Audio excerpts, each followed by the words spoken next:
it's Dianne at Minerva. I hope you're all having a wonderful week. And today I'd like to share with you a make, this McCall's pattern, and it's for a beautiful dress, and as you can see you have a choice of styles here on the front cover. We are making version C today, but we're making it without the overlay. We're going to be making it with the ruffle sleeves and all-in-one solid fabric. And what we're going to be using is this beautiful Minerva exclusive range viscose chalet, and this particular design is called Coneflower Collage, and as you can see it has these really pretty cone flowers all over it. I have these in my garden and I think they are so nice. Look at all those colours. So a beautiful choice for this dress, and should you wish to sew along with me today, here's what you'll need for this garment: the pattern, the fabric and a matching thread. You'll find all those tagged below. Now remember, before we begin you need to wash and prepare your fabric. Always do this before you start, and take a tape measure and locate your sizing on the back. When you're happy with your sizing and you're all prepared, we're going to go and cut our pattern pieces together. So let's go and do that now. Now here we have our pattern pieces. Now we're making version C, and this is your skirt front. Now something you may want to note is that the pieces are cut on the cross grain, so on the bias. So we are using a printed fabric. This does mean that my design of flowers will be going diagonally on the skirt. I don't mind that. If that is something that bothers you, you may wish to choose a plain fabric for the bottom or for the whole dress, but just bear that in mind, that the bottom half is cut on the bias, so your design will be going in that direction. This doesn't bother me. There could be flowers blowing in the wind. So we're going to cut one, and this is the same for A, B, C and D. This is your centre front. Here we have our notches and our small circles. Circles here. And we have these markings down the side here. Here we have our skirt back piece. Again, we're going to cut one on the bias. Note your notches, these markings down the side, and your circles. And there is a 1.5 centimetre hem allowed. Here we have the bodice pieces for versions C and D. So this is your front piece, and now the straight grain is going this way. Make a note of your notches and your circles and the centre front part here, and these large circles here and here. This is your back piece for bodice C and D, and this time we're going to cut one on the fold of the fabric. The fold is here. Note your notches and your circles. Here we have your armhole ruffle for version C. You're going to cut two pieces. Make a note of your circles and your notches, and this is the grain line. Here we have the back neck facing. The grain line is on the bias here. Mark the centre back. Here we have the armhole facing. You're going to cut two of this, and you're going to note your circles and your notches. Now we're ready to begin making our dress. First of all, you want to wind half of your thread onto your spool and check your machine needle is sharp. I'm using a universal size 70 needle today for this viscose chalet. You might want to try on a little piece of scrap fabric and see what works best for you. When we've done that, we're going to take our front pieces of our bodice and we're going to do 2 lines of gathering stitching along the shoulder here. We're going to do this between the notches and the triangle. Let's do that now. So I'm stitching from the wrong side on mine because I can see my marking here clearly. Here I have my first triangle and here I have my notch. So you want to use a long straight stitch.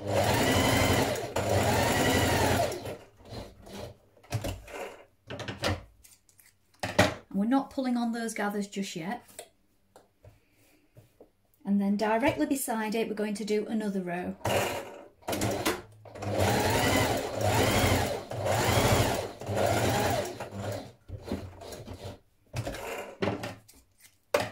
Just set that aside for now and repeat on the other side.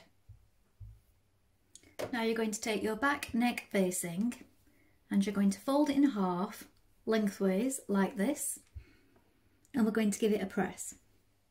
Now pin your back neck facing to your back neck on your bodice like this. We're going to stitch that in position. Just make sure you don't pull on that while you're pinning it on, because we don't want that to stretch out.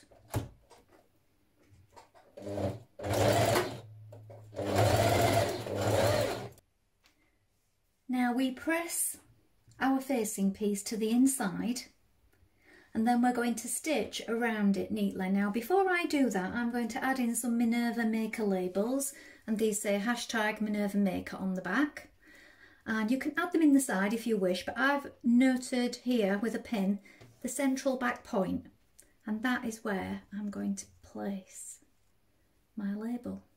So I'm just going to tuck it in like this before I stitch around my neckline. Now I've cut a strip of interfacing and applied it down the front of each front bodice piece, and then I've edge finished down the front there because this is self-facing and we are not using a contrasting fabric, or I'm not, at least you might be using one or an overlay for the inside and a different fabric on the inside, but I'm not. So this is just going to fold back and face itself like this. So that's why I've put that in there. Now we're going to attach the shoulder to the back bodice. So here is my back. And what we want to do now is adjust our gathers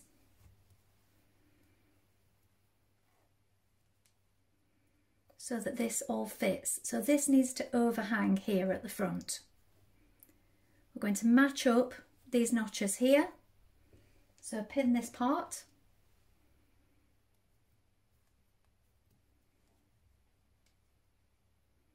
And then we're going to pin this in position and adjust these to make sure that they're all lying flat.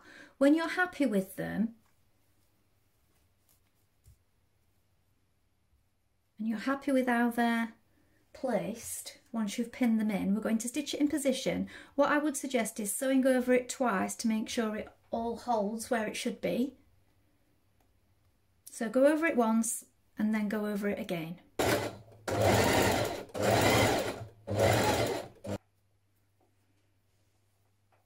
Press back your self-faced edge on your front here, and I've also pressed it under at the top, and I'm going to hand secure it with some hand sewing just here at the shoulder, just to keep that in place. Now you can do this with your sewing machine invisibly into this seam at the top, but I just prefer to just give things a few hand stitches sometimes, just to give it an invisible finish on the outside. So I just think that holds it all together nicely if you just do that.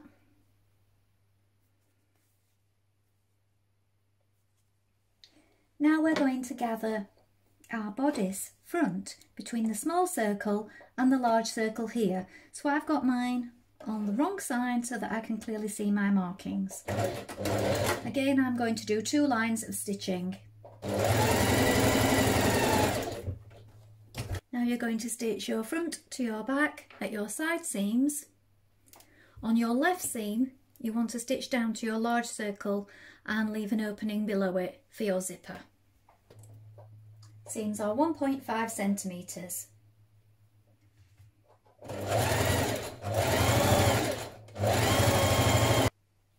So now we are putting our ruffles together. So what we need to do is we need to join the 2 ends here with your notches. Then we're going to do 2 lines of gathering stitches between the circles, and then after that it tells you on the pattern to hem it. So stitch it first to give yourself a guideline, press and hem. Now I've decided I don't want to do that today. I'm going to use my overlocker for the outer edge, so it'll mean taking a little off where the hem would be folded in to keep it the same sort of size. And what I've done is I've picked out some of the colours from our beautiful fabric here. So I've got a pink, jade green and a lilac colour, and I've also adjusted the stitch length on my overlocker. And I've got a little piece of scrap fabric here, and I've been having a little play around. So I've decided I quite like that effect with the 3 colours and this nice effect on the edge, and that's how I'm going to finish my ruffles. So you might wish to do the same. If not, just hem it as stated in the pattern. At this point we're going to attach our ruffle to our armhole. So here is your armhole and here is your shoulder. You're going to locate your large circle on your ruffle, and we're going to place that right sides together with the shoulder. So here's the shoulder and here's my large circle. So I'm going to pin that there.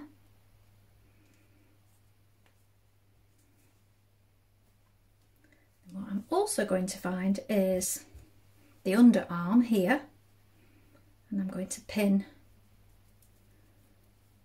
my seam of my ruffle at that point. And then when I've done that, what I can do is I can start to pull on my ruffles. So we've got our lines of gathering stitches here.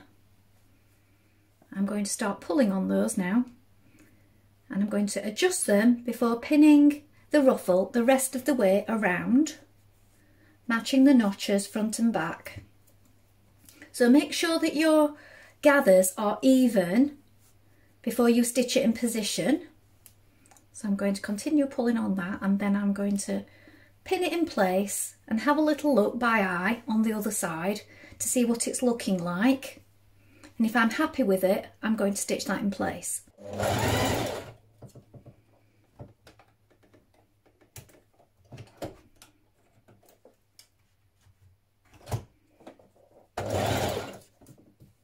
Now if you wish, you can add the additional armhole binding on the inside to enclose those seams where your ruffle meets your dress. I've just chosen to overlock it, or you could choose a zigzag stitch to edge finish it that way if you wish. So here's what it looks like on the outside. So that's a nice effect on the shoulder, the ruffle.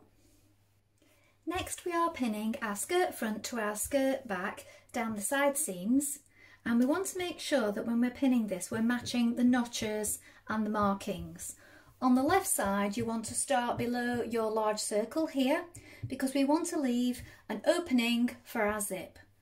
Stitch those in position with a 1.5 centimetre seam allowance.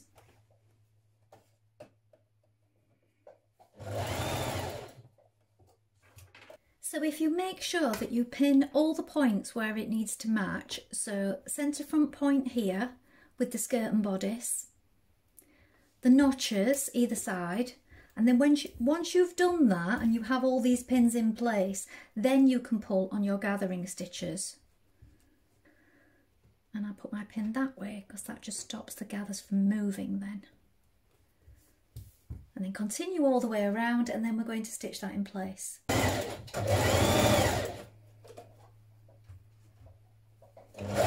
Now I've changed my concealed zipper foot and I'm using a concealed zipper today down the side.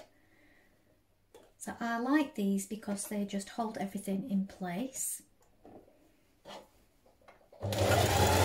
Whichever zipper foot you are using, just make sure that you are stitching directly behind the teeth on your concealed zipper and press down the teeth with your fingers. Now on this particular foot you don't have to do that because it holds it in this channel here. I always make a little mark here where the seams meet in the middle on the other side of the zip, just so that I line that up nicely when I'm pinning it in place. When you've added your zip, try on your dress and determine your hem length. Now I'm doing a single fold hem. I've overlocked the edge. You may want to let it hang overnight just to let it settle because it is on the bias and sometimes they can shift somewhat.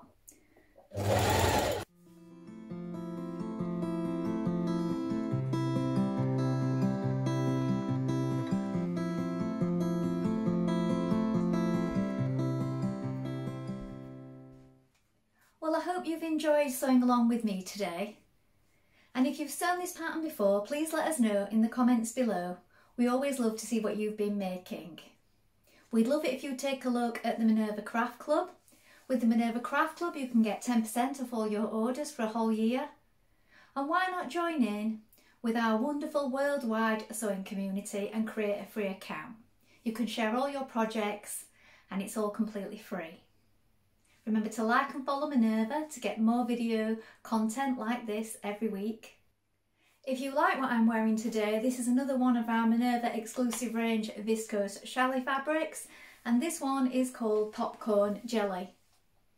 I will link the pattern and the fabric below in the description. If you try this, why not try a chiffon or a georgette? Maybe next time with the overlay over the skirt. I really like the way this pattern has turned out because I've made a few crossover dresses like this, and this one comes up a little higher, and being small in the chest, this is a nice feature for me. Let us know in the comments how you get on with it.